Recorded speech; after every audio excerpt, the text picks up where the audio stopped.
All right. How are you feeling today?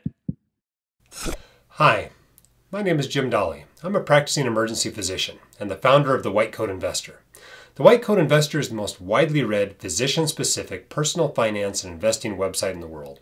It is a blog, a newsletter, a book series, a podcast, a forum, a Facebook group, an online course, and even a live conference.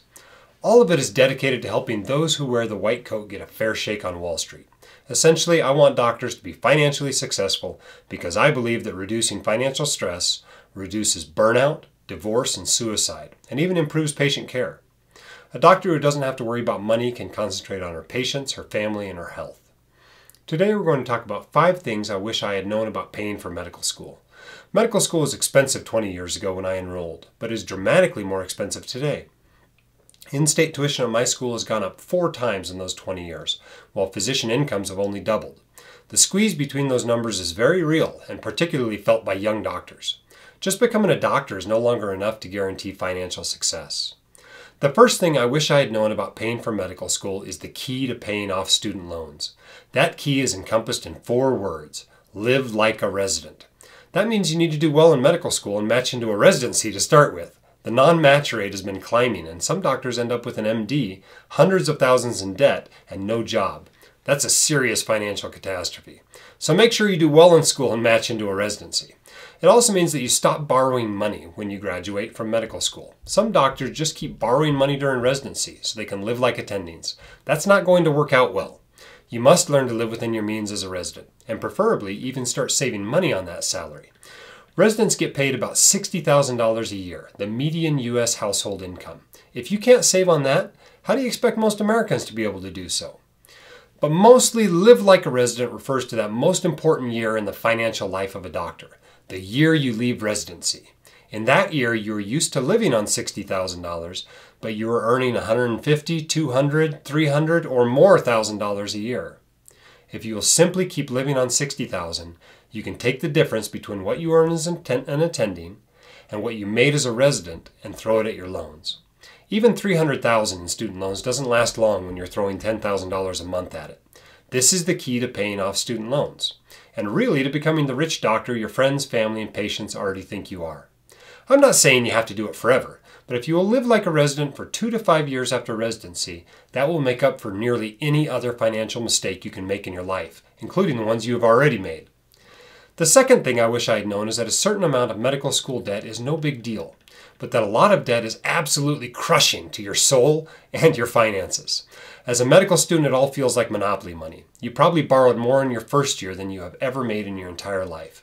You have no idea what it really takes to earn and pay back that much in after-tax dollars in attending physician tax brackets. So I'm going to tell you how much is okay. 1x, that's the number.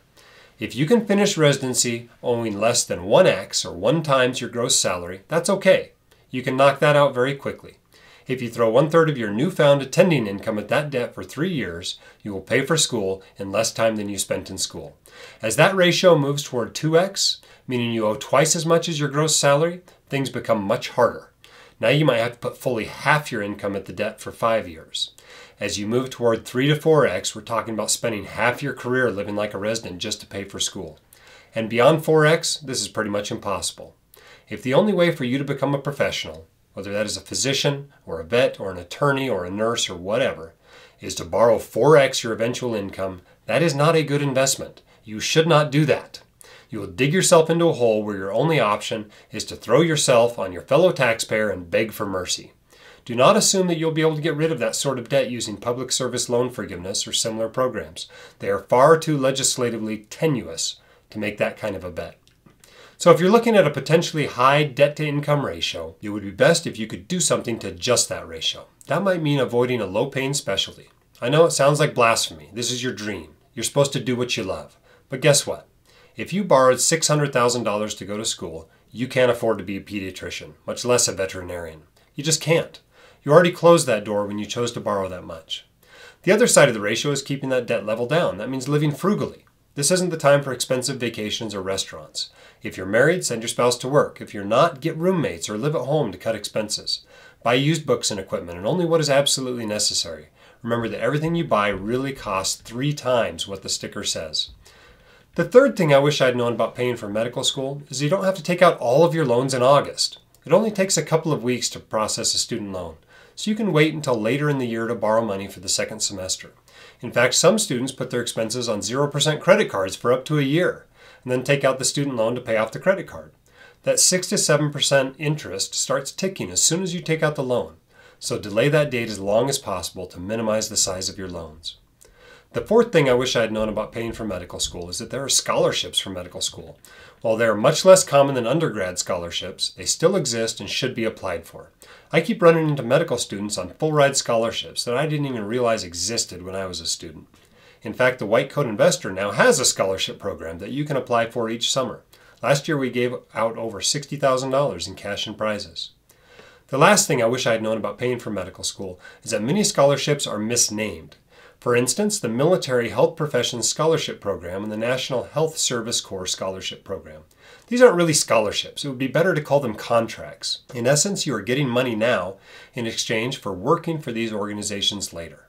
Since these organizations generally pay you less than you would make as a private practice physician, it is all about the same in the end. If you want to be a military doctor, then by all means take the HPSP contract. Likewise for the NHSC. But don't mistake this for free money. They will get their pound of flesh out of you. The most important thing to know about the military HPSP contract before signing up is how the military match works. Especially with recent cutbacks in non-wartime specialties, basically everything but emergency medicine, general surgery, orthopedic surgery, and anesthesia, you may find the military match to be far more competitive than the civilian match. Those who don't match will be put into an internship, then serve out their military commitment as general medical officers before being able to attend residency. Overall, medical school is a wonderful experience, and the profession of medicine is still the greatest profession, but it has very real financial consequences that can have a dramatic effect on the rest of your life. If you need help with financial issues, come on by the White Coat Investor, and the whole community will do what they can to help you. Start your free trial today at osmosis.org.